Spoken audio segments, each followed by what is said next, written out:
कलयुग का अंत कब होगा? कलयुग का अंत निकट है पार्थ। कल की पुराण और गरुड़ पुराण में ऐसी बातें लिखी गई हैं जो आपके रोंगटे खड़े कर सकती हैं। कलयुग के अंत की दृष्टि केवल कल्पना करने से ही मनुष्य का मन भय और आश्चर्य से भर सकता है। यह युग इतना भयावह होगा कि यह आपके दिल को झकझोर कर रख देगा। लेकिन यह कोई काल्पनिक कहानी नहीं, बल्कि हकीकत है। इन पवित्र ग्रंथों में लिखी गई बातें हमें आने वाले समय की भयंकर सच्चाई से अवगत कराती हैं। यही कारण है कि विद्वान अक्सर कहते हैं कि इन शास्त्रों का अध्ययन केवल आस्था का विषय नहीं, बल्कि हम वर्तमान में अपने आचरण को सुधार सकें। आज हम इन्हीं के बारे में विस्तार से जानेंगे और आपको बताएंगे। हमारा निवेदन है कि इस जानकारी को अंत तक देखें और हमारे साथ बने रहें। कलयुग के अंत की कहानी को जानने से पहले आइए कुछ उन पहलुओं को समझते हैं जो सृष्टि के चक्र को समझने में महत्वपूर्ण हैं। इन 4 युगों सतयुग, त्रेता युग, द्वापर युग और कलयुग के बीच का अंतर ही हमें यह समझने में मदद करता है कि क्यों समय के साथ धर्म और सत्य की शक्ति कम होती जाती है और पाप व अधर्म का प्रभाव बढ़ता जाता है। सबसे पहले हम उस कहानी को जानेंगे जो इन ग्रंथों में वर्णित है। इसके बाद हम आपको वे सभी मनोरंजक और भयावह दृश्य बताएंगे जो कलयुग के अंत में घटित होंगे। इन कथाओं में न केवल भविष्य का चित्रण है, बल्कि यह संदेश भी है कि इंसान को कैसे अपने विचारों और कर्मों पर नियंत्रण रखना चाहिए। तो हमारे साथ बने रहें, क्योंकि यह यात्रा न केवल ज्ञानवर्धक होगी, बल्कि आपको गहराई से सोचने पर भी मजबूर करेगी। हिंदू शास्त्रों में कलयुग की आयु में कलयुग के लक्षण, मानव व्यवहार और इसके अंत के संकेतों का वर्णन किया गया है। इस शांति के बीच उन्होंने अचानक एक विचित्र दृश्य देखा। उनके सामने एक विशाल पक्षी था जिसके पंखों पर वेदों की रचनाएं लिखी हुई थीं। यह पक्षी दिखने में पवित्र और ज्ञान का नाम ले और भक्ति में स्थिर रहे तो वह नन्हे पौधे की तरह हर संकट को रोक सकता है।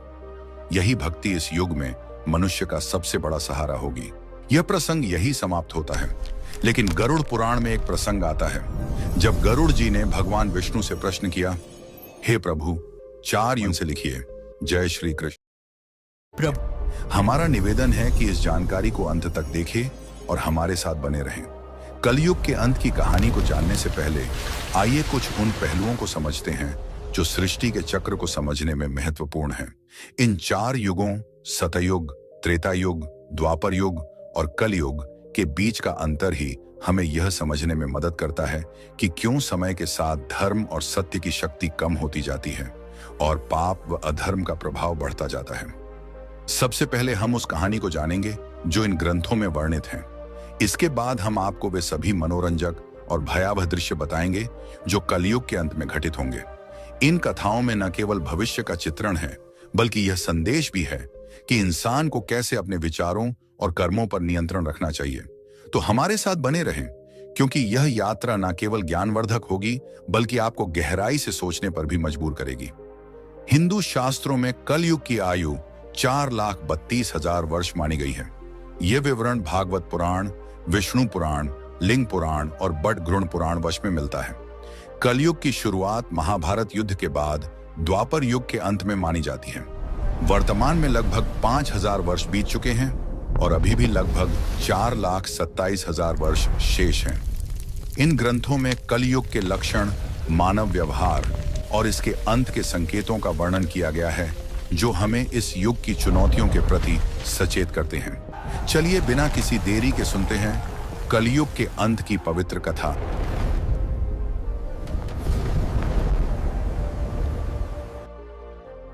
महाभारत के युद्ध की समाप्ति के पश्चात जब धर्मराज युधिष्ठिर हस्तिनापुर के सिंहासन पर आसीन हुए, उनके मन में सृष्टि के भविष्य को लेकर अनेक प्रश्न और चिंताएं उत्पन्न हुई।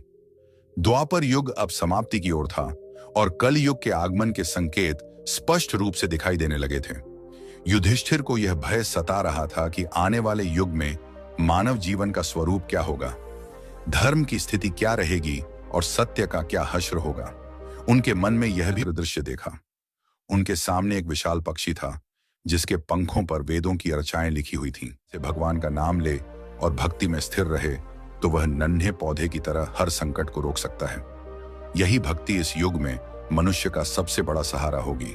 यह प्रसंग यही समाप्त होता है, लेकिन गरुड़ पुराण में एक प्रसंग आता है जब गरुड़ जी ने भगवान विष्णु से प्रश्न किया, हे प्रभु, 4 युगों सतयुग, त्रेता युग इतने उलझ जाएंगे कि रिश्तों और परिवार के प्रति उदासीन हो जाएंगे।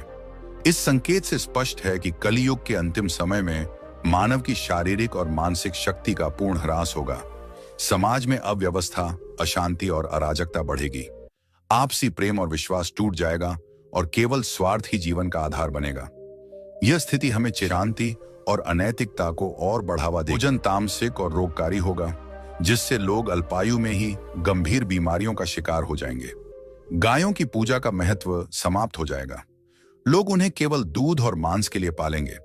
यह संकेत प्रकृति के प्रति मानव की लापरवाही और अंधाधुंध दोहन का परिणाम है।